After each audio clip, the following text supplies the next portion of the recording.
ಎಲ್ರಿಗೂ ನಮಸ್ಕಾರ. ಸಂಗೀತ ಕೊಡವರು ಫೇಸ್ಬುಕ್ ಹಾಗೂ ಇನ್ಸ್ಟಾಗ್ರಾಮ್ ಪೇಜ್ ಹಾಗೂ ಪಾಕಸಿರಿ ಯೂಟ್ಯೂಬ್ ಚಾನಲ್ಗೆ ನಿಮಗೆಲ್ರಿಗೂ ಹಾರ್ದಿಕ ಸ್ವಾಗತ.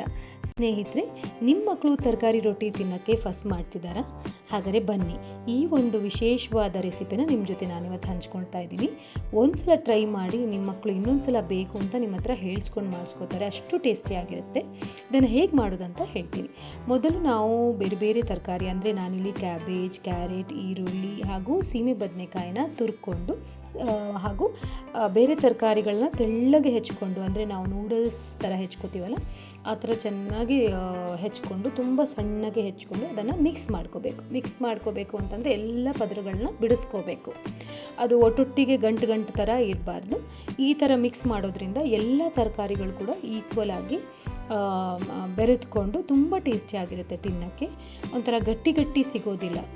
ಇದರ ಜೊತೆಗೆ ಒಂದು ಸ್ವಲ್ಪ ಜೀರಿಗೆ ಹಾಗೂ ಪಿಜ್ಜಾ ಸೀಸನಿಂಗ್ ಹೇಳ್ತೀವಲ್ವ, ನಾವು ಒರಿಗ್ಯಾನೋ ಹಾಗೂ ಚಿಲ್ಲಿ ಫ್ಲೇಕ್ಸ್ನ ಹಾಗೂ ರುಚಿಗೆ ತಕ್ಕಷ್ಟು ಉಪ್ಪನ್ನು ನಾನು ಸೇರಿಸ್ಕೊಂಡು ಇಲ್ಲಿ ಇನ್ನೊಂದು ಸಲ ಇದನ್ನು ಮಿಕ್ಸ್ ಮಾಡ್ಕೋಬೇಕು.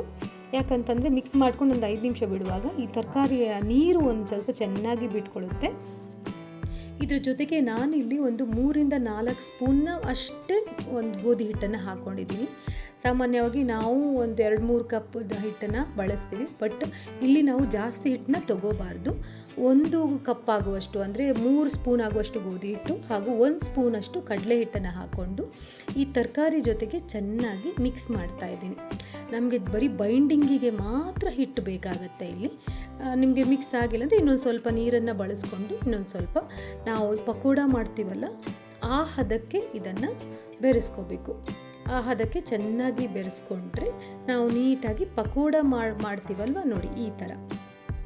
ಈ ಪಕೋಡಕ್ಕೆ ಹೇಗೆ ನಾವು ಹಿಟ್ಟನ್ನು ಕಲಿಸ್ತೀವಿ ಅದೇ ಥರ ಇದಕ್ಕೆ ಹಿಟ್ಟನ್ನು ಕಲಿಸ್ಬೇಕು. ಇದು ನಿಮಗೆ ತಟ್ಟಬೇಕಾದ್ರೆ ತುಂಬ ಚೆನ್ನಾಗಿ ಬೈಂಡಿಂಗ್ ಬರುತ್ತೆ ಹಾಗೂ ದಪ್ಪ ಆಗಲ್ಲ. ತಿನ್ನೋಕ್ಕೂ ಕೂಡ ಪ್ಯಾನ್ ಕೇಕ್ ಥರ ತುಂಬ ಟೇಸ್ಟಿಯಾಗಿರುತ್ತೆ. ನೋಡಿ ಈ ಥರ ನಾನಿಲ್ಲಿ ನನ್ನ ಕಾವಲಿನ ತೊಗೊಂಡಿದ್ದೀನಿ. ನಾನು ಕಬ್ಬಿಣದ ಕಾವಲಿನೇ ಯೂಸ್ ಮಾಡೋದು. ಹಾಗಾಗಿ ಈ ಕಾವಲಿನಲ್ಲಿ ನೀಟಾಗಿ ತಟ್ಕೊಂಡ್ರೆ ಒಂಥರ ಆ ತರಕಾರಿಗಳೆಲ್ಲ ನೀಟಾಗಿ ಸ್ಪ್ರೆಡ್ ಆಗಿ ಫ್ರೈ ಆಗೋದು ತುಂಬ ಚೆನ್ನಾಗಿ ಸ್ಮೆಲ್ ಬರುತ್ತೆ ಹಾಗೂ ತುಂಬ ಟೇಸ್ಟಿಯಾಗಿರುತ್ತೆ ತಿನ್ನೋಕ್ಕೆ. ಮಕ್ಕಳು ತುಂಬ ಇಷ್ಟಪಡ್ಕೊಂಡು ತಿಂತಾರೆ. ಬೇಯಿಸೋಕ್ಕೂ ಕೂಡ ಜಾಸ್ತಿ ಟೈಮ್ ತೊಗೊಳ್ಳಲ್ಲ, ನೀಟಾಗಿ ಬೇಯುತ್ತೆ ಹಾಗೂ ಇದು ಕ್ರಿಸ್ಪಿ ಆಗೂ ಇರುತ್ತೆ. ನಾನಿಲ್ಲಿ ಬೇಯ್ತಾ ಒಂದು ಸ್ವಲ್ಪ ಎಣ್ಣೆ ಹಾಕ್ಕೊಂಡಿದ್ದೀನಿ. ನಿಮಗೆ ಬೇಕಾದ್ರೆ ಎಣ್ಣೆ ಹಾಕಿದ್ಮೇಲೆ ಒಂದು 5 ದಿವಸ ಒಂದು ಸ್ವಲ್ಪ ಸೈಡಲ್ಲಿ ನೀರು ಹಾಕಬೇಕು. ಯಾಕಂದರೆ ತೀರಾ ಒರಟಾದರೆ ಮಕ್ಕಳು ತಿನ್ನಲ್ಲ. ಇದು ಸಾಮಾನ್ಯವಾಗಿ ಈ ರೊಟ್ಟಿ ಆಗೋದೇ ಇಲ್ಲ, ಯಾಕಂದರೆ ತುಂಬ ತರಕಾರಿ ಇರೋದ್ರಿಂದ ಫೈಬರ್ ರಿಚ್ ಆಗಿರುತ್ತೆ ಹಾಗೂ ಸ್ವಲ್ಪ ನೀರು ಸೇರಿಸೋದ್ರಿಂದ ಇನ್ನೊಂದು ಸ್ವಲ್ಪ ತೆಳುವಾಗೂ ತುಂಬ ಚೆನ್ನಾಗಿ ಪ್ಯಾನ್ ಕೇಕ್ ಥರ ಆಗುತ್ತೆ. ಮಕ್ಕಳು ತುಂಬಾ ಇಷ್ಟಪಡ್ತಾರೆ ಈ ರೊಟ್ಟಿನ. ಸ್ಕೂಲ್ಗಂತೂ ತುಂಬಾ ಟೇಸ್ಟಿಯಾಗಿರುತ್ತೆ. ಈ ಥರ ನೋಡಿ, ಒಂಥರ ಎಲ್ಲ ತರಕಾರಿಗಳು ಒಂಥರ ಕ್ರಿಸ್ಪಾಗಿ ತುಂಬ ಚೆನ್ನಾಗಿರುತ್ತೆ. ಕೊನೆಯಲ್ಲಿ ಮೇಲ್ಗಡೆ ಒಂದು ಸ್ವಲ್ಪ ತುಪ್ಪ ಹಾಕಿಬಿಟ್ಟು ಇದನ್ನು ಮಕ್ಕಳ ಟಿಫಿನ್ ಬಾಕ್ಸಿಗೆ ಹಾಕ್ಕೊಡ್ಬೋದು. ಮಕ್ಕಳು ತುಂಬ ಇಷ್ಟಪಟ್ಟು ತಿಂತಾರೆ.